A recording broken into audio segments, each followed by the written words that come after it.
হ্যাঁ, 21 জুন পর্যন্ত এক্সটেন্ড করেছে, 18 তারিখে রেখেছে রেগুলার বেঞ্চে। আজকে মহামান্য প্রধান বিচারপতি না থাকার জন্য তার অ্যাসাইনমেন্ট যার ছিল ডিভিশন বেঞ্চ, মাননীয় বিচারপতি হরিশ টান্ডনজি এবং মাননীয় বিচারপতি হিরণময় ভট্টাচার্য, এদের বেঞ্চ এবং লাইভ প্রপার্টি মানুষের অগ্রাধিকার দিয়েছেন। এবং যে কমপ্লেনগুলো হয়েছে, রাজ্য জুড়ে প্রায় 10,000-এর মতো কমপ্লেন হয়েছে।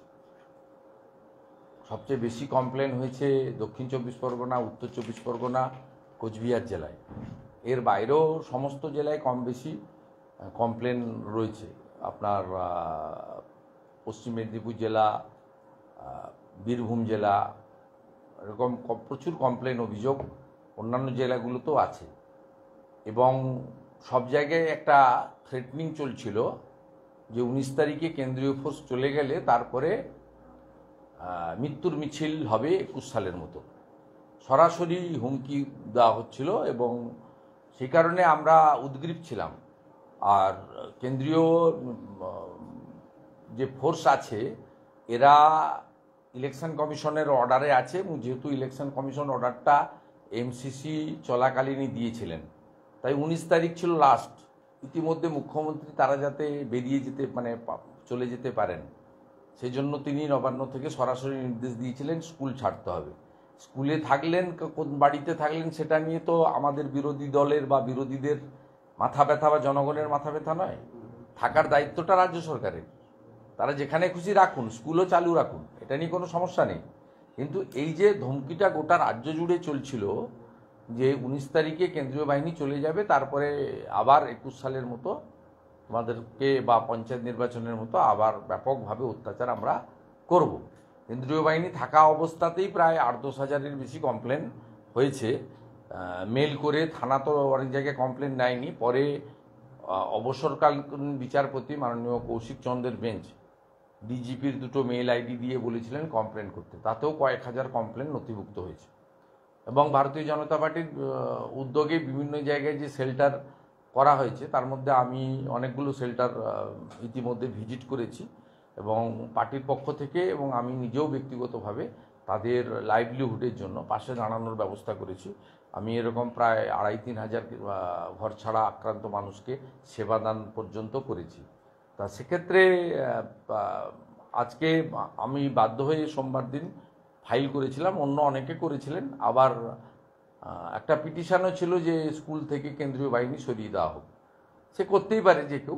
সব মিলিয়ে আজকে প্রধান বিচারপতি মহোদয়ের বেঞ্চে এটা 1 নম্বরে ছিল। তিনি না বসার জন্য তার যে অ্যাসাইনমেন্ট যিনি পেয়েছিলেন তিনি লিভ গ্র্যান্ট করেন, এবং তিনি এবং তার যে সহযোগী মাননীয় বিচারপতি ছিলেন তারা হিয়ারিং করার পরে তারা মানুষের প্রপার্টি, অ্যাসেট এটাকে অগ্রাধিকার দিয়ে 21 তারিখ পর্যন্ত সেন্ট্রাল ফোর্স থাকবে এক্সটেন্ড করেছেন। এবং 18 তারিখে রেগুলার বেঞ্চে এই মামলার হিয়ারিংয়ের জন্য বলেছেন। এবং সাথে সাথে যত অভিযোগ হয়েছে থানা স্তরে এবং ডিজিপি স্তরে ফিজিক্যালি বা মেলের দ্বারা, সমস্ত অভিযোগের একটা অ্যাকশন টেকেন রিপোর্ট এজিকে ডাইরেকশন দিয়েছেন জমা দেওয়ার জন্য। এবং এটা কন্টিনিউয়াস প্রসেসের মধ্যে থাকবে। আমরা চাই যে কেন্দ্রীয় নিরাপত্তা বাহিনী এখানে আরও বেশ কিছুদিন থাকুক এবং প্রত্যেকটা অভিযোগের তদন্ত সাপেক্ষে ব্যবস্থা নেওয়া হোক। এবং যারা বাড়ির বাইরে আছে, প্রায় 5-6 হাজার 7 হাজার মতো মানুষ বাড়ির বাইরে আছে, কেউ আত্মীয়র বাড়িতে, কেউ অন্য রাজ্যে, কিছু শেল্টার শিবিরে, বিভিন্ন জায়গায় ভারতীয় জনতা পার্টির কার্যালয়ে বা অন্যান্য জায়গায়, আশ্রমে অনেক জায়গায় আছেন, অতিথিশালায়, তারা যাতে নির্ভয়ে বাড়ি ফিরতে পারেন সেই ব্যবস্থা প্রশাসনের পক্ষ থেকে করা হোক, এটা আমরা চাইছি।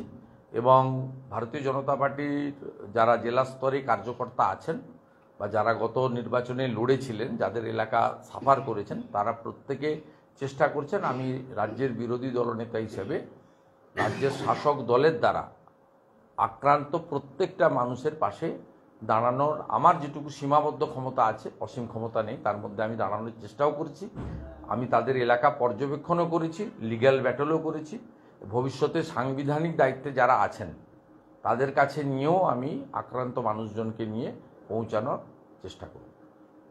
একুশের পোস্টপল 21-এর যে বিধানসভা সেই একই কায়দায় তো দেখা যাচ্ছে, মানে সেম পোস্টপল ভায়োলেন্স। এবারে কায়দাটা একটু অন্যরকম। 21-এ 57 ডেথ হয়েছিল, এবারে ডেথ নেই, ইনজোর্ড প্রচুর, কিন্তু এবারে যেটা ভয়ঙ্করভাবে করা হয়েছে, বাজারে দোকানগুলো বন্ধ রাখা হয়েছে। ভারতীয় জনতা পার্টির সমর্থক বা যে বুথে ভোট পায়নি সেই বুথে এক কথায় বলা যেতে পারে হিন্দুদের দোকানগুলো বন্ধ রাখা হয়েছে, এবং মুসলিমদেরও আছে যারা আইএসএফ করেছেন বা বিজেপির সংখ্যালঘু মোর্চায় ছিলেন, এজেন্ট হয়েছেন, তারাও আমাদের শিবিরগুলোতে অনেক মুসলিম লোকজনও আছে। এরা চাইছে যে রাজ্যের একটা বড় অংশে যাতে আগামী দিনে বিরোধীদের কোনো অস্তিত্ব না থাকে। এবারে যেটা করছে সেটা মধ্যযুগীয় বর্বরতার মতো। রেশন বন্ধ করেছে, কয়েক হাজার লোকের রেশন তুলতে দেয়নি এই সপ্তাহের রেশন। ইলেকট্রিকের লাইন কেটেছে, ট্রান্সফরমার ফেলে দিয়েছে, এরকম বেশ কয়েকটা গ্রাম পাড়া রয়েছে। আর টোটো অটো চালাতে দিচ্ছে না বিভিন্ন রুটে, এই টালিগঞ্জ যাদবপুর সহ এরকম 150-200 জায়গা থেকে আমরা কমপ্লেন পেয়েছি টোটো অটো চালাতে দিচ্ছে না। আর দোকান যদি বন্ধ হিসাব ধরেন তাহলে হিঙ্গলগঞ্জ থেকে শুরু করে, বাদুড়িয়া থেকে শুরু করে, কোচবিহারের তুফানগঞ্জের রামপুর বাজার থেকে, দিনহাটার বেশ কিছু জায়গা থেকে শুরু করে, ক্যানিংয়ের বেশ কিছু জায়গা, জয়নগর কুলতলির বেশ কিছু জায়গা, সব মিলিয়ে আপনার প্রায় 1,500-2 হাজার দোকানদারকে এখনও পর্যন্ত তাদের দোকান খুলতে দেওয়া হয়নি, ব্যবসা করতে দেওয়া হয়নি। এবং এই ঘটনা এই বিধাননগরে আমি বসে আছি, এর পাশেই ভাঙড়ের চন্দনেশ্বরে, এটা কলকাতা পুলিশের আওতাধীন, সেখানে এমনকি একজন কুয়াক ডাক্তারের তার ডিসপেন্সারি বন্ধ করা হয়েছে, তার ওষুধ দোকানও পর্যন্ত বন্ধ করে রাখা হয়েছে। বলছি, মানিকতলা বিধানসভার উপনির্বাচনে মমতা বন্দ্যোপাধ্যায় নবান্নে বসে প্রার্থী ঘোষণা করলেন। যাকে প্রার্থী করা হলো তার মেয়ে শ্রেয়া পাণ্ডে, তিনি অনেকটা অভিমানী, মা কেন প্রার্থী হলেন সেটা নিয়ে। এই দ্বন্দ্বটা কি ভোট বাক্সে প্রভাব ফেলবে? না, আমি এটা নিয়ে কোনো মন্তব্য করব না। ওটা কমপ্লিটলি তৃণমূল কংগ্রেসের নিজস্ব ব্যাপার, কাকে প্রার্থী করবেন আমি এটা নিয়ে মন্তব্য করতে যাব না। কিন্তু নবান্নে বসে দলীয় তিনি এটা করেন, এটা করার পরেও তিনি 45% ভোট পেয়েছেন, আমরা 39% ভোট পেয়েছি। পশ্চিমবাংলার একটা বড় অংশের লোক এটা মেনে নিয়েছে, অসুবিধা গিয়েছে। তিনি এটা আজকে নতুন নয়। আমি যখন মৌসুম বেনজির নূরকে নিয়ে এসেছিলাম জয়েন করাতে, দেখা করাতে, বললো আমি এখানে জয়েন করিয়ে দিচ্ছি। আমি ছিলাম সাক্ষী, আমাকে দায়িত্ব দেওয়া হয়েছিল মৌসুমকে জয়েন করানো। আমি দেখা করতে নিয়েছিলাম, আমি ভেবেছিলাম যে ওখানে দেখা করার পরে উনি সুব্রত বক্সিকে বলবেন যে তৃণমূল ভবনে জয়েন করাতে। উনি আমার সামনেই বললেন যে আমি এখানেই জয়েন করিয়ে দিচ্ছি। ওইখানে তিনি নিচে বেরোনোর সময় দাঁড়িয়ে হলো গনি খানের পরিবারের একজন সদস্য আমাদের দলে এলেন। আগে আবু হাসেম খান চৌধুরী ছিলেন, লেবুবাবু, আরেকজনকে আমরা পেলাম, আমরা শক্তিশালী হলাম। তো এটা উনি করেন এবং পশ্চিমবাংলার লোক এটা মেনে নিয়েছে। মেনে নিয়ে ওনাকে ভোট দেন, অনেকে দেন না, অনেকে ভোট দেন। অতএব এটা যখন মানুষ মেনে নিয়েছে তখন এটা নিয়ে আমার আর সমালোচনার কথা কিছু নেই। শুভেন্দুদা, গতকালকে আরেকটি নজিরবিহীন ঘটনা দেখা গেল, তিনি প্রশাসনিক বৈঠক করলেন মমতা বন্দ্যোপাধ্যায়। সেখানে মূলত দুটি তার উদ্বেগের প্রশ্ন। একটি প্রশ্ন হচ্ছে যে তার বৈঠকের সব তথ্য বাইরে পাচার হয়ে যাচ্ছে, আমার কাছে আছে, অন্যদের কাছে আছে, এখনো আছে। উনি ভাবছেন না 29-12 হয়েছে বা উনি 45%, আমরা 39% ভোট পেয়েছি, থামেনি, এখনো আসছে। ওনার মিটিংয়ে যা যা হয়েছে সব আমি জানি তথ্য। কাঁথিতে তো আপনার ঠিকানা, সেই সময়তে কাঁথিতে আমি একা থাকি না, কাঁথিতে আরো অনেক লোকজন থাকে। তা উনি উনার একজন রাষ্ট্রমন্ত্রী ওখানে থাকেন, উনি যেদিন বলবেন আমার কাছে যায় সেদিন আমি উত্তর দেবো। তা উনি ক্লিয়ার করে বলুন। তিনি জানেন না মনে হয় যে ওনার যা বিদ্যা বুদ্ধি, উনি তো নিম্ন মেধার, কাঁথির লোকজন পড়াশোনায় অনেক হাই কোয়ালিটি। ওখানে বাড়িতে বাড়িতে গ্র্যাজুয়েট পাবেন, মাস্টার ডিগ্রি পাবেন। কাঁথির রাধা বিনোদ নাথ সহ অনেকেই ইউরোপে থাকেন, পড়াশোনা মানে পড়ান, লেকচারার। অনেক ডাক্তার বিদেশে থাকেন। তা আপনার কাঁথির কাছে একজনের বাড়ি আছে দেশপ্রাণ বীরেন্দ্রনাথ শাসমল, যিনি কংগ্রেস অধিবেশনে অপমানিত হয়েছিলেন, খালি পায়ে বেরিয়ে গিয়ে অবিভক্ত পরগনা, অবিভক্ত মেদিনীপুরে ট্যাক্স বিরোধী বন্ধ আন্দোলন করেছিলেন। এবং একমাত্র হিন্দু মানুষ, মানে হিন্দুদের প্রথা আছে তো, মানে বৈষ্ণব ছাড়া অন্যদের দাহ করতে হয়, ওনাকে দাঁড় করিয়ে পড়ানো হয়েছিল। উনার নামে আপনার কলকাতার রাস্তাও আছে, দেশপ্রাণ শাসমল রোড। অর্থাৎ তিনি শুভেন্দু অধিকারীকে আক্রমণ করতে পারেন, কারণ তিনি আমার কাছে হেরেছেন, যন্ত্রণা আছে। 1956টা বেড়ে 8,000-এর কাছাকাছি গেছে। তারপরে আমার জেলাতে কার্যত শূন্য করে দিয়েছি উনার পার্টিকে আমি। 16টার মধ্যে 15টা বিধানসভায় লিড আছে। তা সব মিলিয়ে উনি কিছুতেই না পারছেন ভোটে আমাকে হারাতে, না পারছেন ব্যক্তিগতভাবে আমাকে থামাতে। এই কারণে উনি রাগ, হিংসা আর প্রতিহিংসার বশবর্তী হয়ে এগুলো করছেন। কিন্তু কাঁথিকে দয়া করে অপমান করবেন না। কাঁথি লবণ সত্যাগ্রহের জায়গা, কাঁথিতে পিছাবনি আছে, যে জায়গাটা আপনি ভূমি রাজস্ব দপ্তরের রেকর্ডে পাবেন না, কারণ ওখানে আন্দোলনকারীরা পিছায়নি, ব্রিটিশ পিছিয়ে গেছিল, তাই জন্য নাম হয়েছিল পিছাবনি। মমতা ব্যানার্জির পরিবারের কেউ স্বাধীনতা আন্দোলনে অংশগ্রহণও করেননি, জেলও খাটেননি। আমার পরিবারের বিপিন অধিকারী স্বাধীনতা সংগ্রামে আন্দোলনে ছিলেন এবং ব্রিটিশের জেলও খেটেছেন। উনার রাজনৈতিক জীবনের অনেক আগে আমার পিতৃদেব শিশির অধিকারী 70 সাল থেকে ভোটে জিতছেন, 82 সাল থেকে বিধায়ক।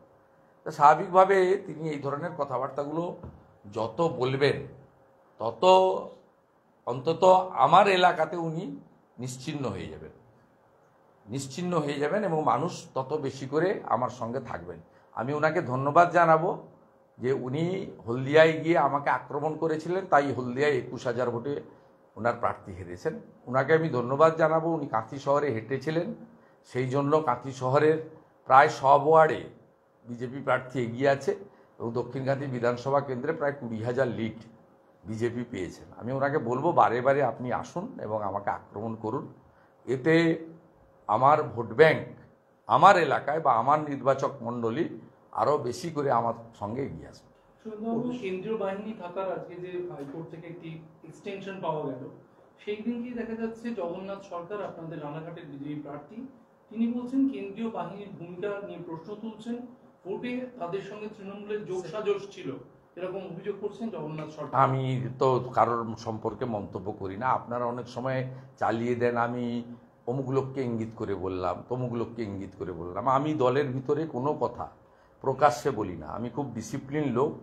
আমি কলেজ লাইফে এনএসএস করেছি, আমি কংগ্রেস করেছি যখন, তখনও কংগ্রেসের কথা বাইরে বলিনি। কংগ্রেসে উপদল চলে, আপনারা জানেন। আমি তৃণমূল যতদিন করেছি, কোনো দিন আমার ভাইপো এত হাত ধুয়ে আমার পিছনে লেগে